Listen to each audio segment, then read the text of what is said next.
Hello everyone, welcome to Vyas IAS. So this is your day 84 of Mission UPSC 2027. आज का जो हमारा target है polity chapter 4 class 11th book का social justice है. I hope आप लोगों ने चैप्टर पढ़ लिया होगा. स्टार्ट करते हैं. सबसे पहले चैप्टर में क्या था? Social justice. सोशल जस्टिस क्या होता है? Social justice is the principle that every person deserve equal economic, political and social rights and opportunities. जैसे कि आपको नाम से समझ आ गया होगा, सोशल जस्टिस सोसाइटी में जस्टिस देना हर सेंस में कि हर एक पर्सन को equal economic, political and social rights and opportunities देनी है. It is about creating a society where fairness prevails and people are not discriminated against due to their caste, religion, gender और background. ठीक है, इसमें हम किसकी बात करते हैं? जस्टिस के अंदर, सोशल जस्टिस के अंदर क्रिएटिंग अ सोसाइटी, एक ऐसी सोसाइटी क्रिएट करना जहाँ पे फेयरनेस है, जहाँ पे सोसाइटी, जहाँ पे हर जगह क्या हो? फेयरनेस हो. Fairness prevails and people are not discriminated against due to their caste, religion, gender, wealth और बैकग्राउंड. की लोगों के साथ डिस्क्रिमिनेशन ना हो उनके कास्ट, रिलीजन, जेंडर, वेल्थ और बैकग्राउंड की वजह से. ठीक है, हर कोई इंसान फेयरली ट्रीट किया जाए. So social justice means everyone should get access to resources like education, healthcare and employment. No one should be left behind because of social or economic disadvantages. Fair distribution of resources and opportunities to ensure human dignity. देखिए, हर किसी को equal access मिलना चाहिए resources का, जैसे कि चाहे education, health care, employment, सब कुछ मिलनी चाहिए. No one should be left behind because of social, economic और डिसएडवांटेजेस. मतलब किसी को भी ऐसा ना हो कि हम पीछे छोड़ दें जस्ट बिकॉज उसका इकोनॉमिकली डिसएडवांटेज है वो या सोशली डिसएडवांटेज है, किसी भी वजह से हम उसको पीछे ना छोड़े. रिसोर्सेज का फेयर डिस्ट्रीब्यूशन होनी चाहिए, अपॉर्चुनिटीज़ मिलनी चाहिए so that human dignity ensure होए. ठीक है, क्यों ज़रूरी है इकोनॉमी के लिए social justice? Why it is necessary to have social justice? क्योंकि उससे क्या होता है? डिस्क्रिमिनेशन कम होता है, इनइक्वालिटी कम होती है सोसाइटी में से. सोसाइटी से डिस्क्रिमिनेशन कम हो जाती है और जितनी भी तरीके की इनइक्वालिटी वो कम हो जाती है. Also it insures the welfare of weaker sections and prevent exploitation. Weaker section को क्या इंश्योर करता है?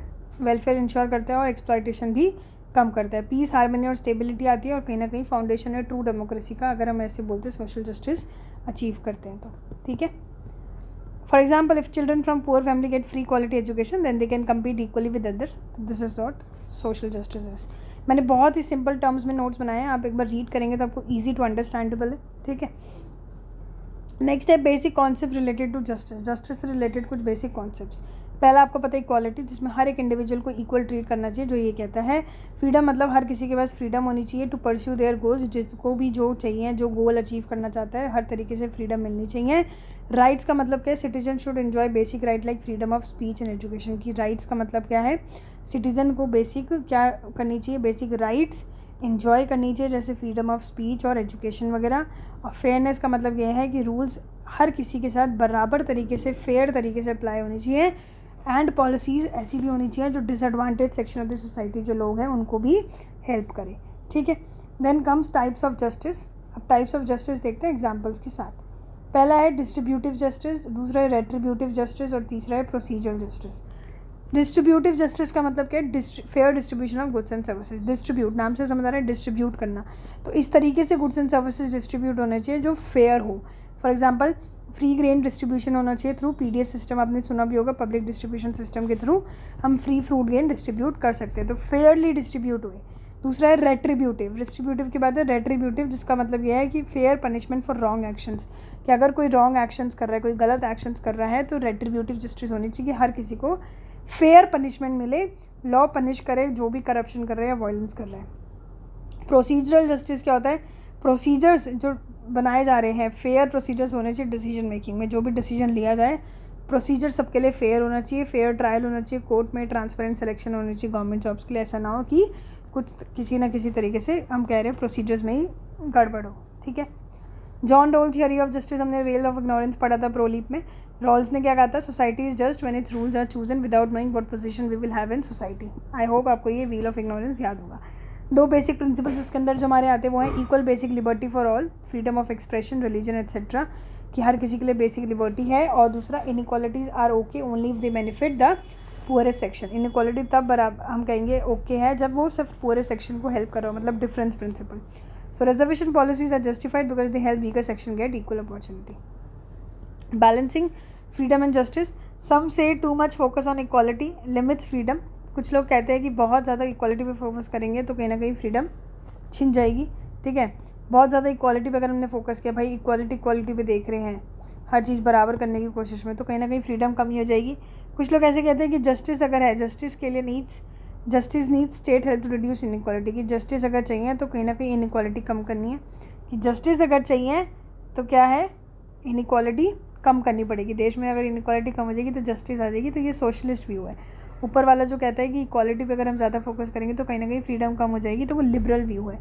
रॉल्स ने बीच का आइडिया दिया, उसने कहा कि keep basic freedom and also have the disadvantage, कि फ्रीडम भी रखिए और कोशिश करिए कि डिसएडवांटेज को भी बेनिफिट दे, इनइक्वालिटी भी कम करने की कोशिश करें।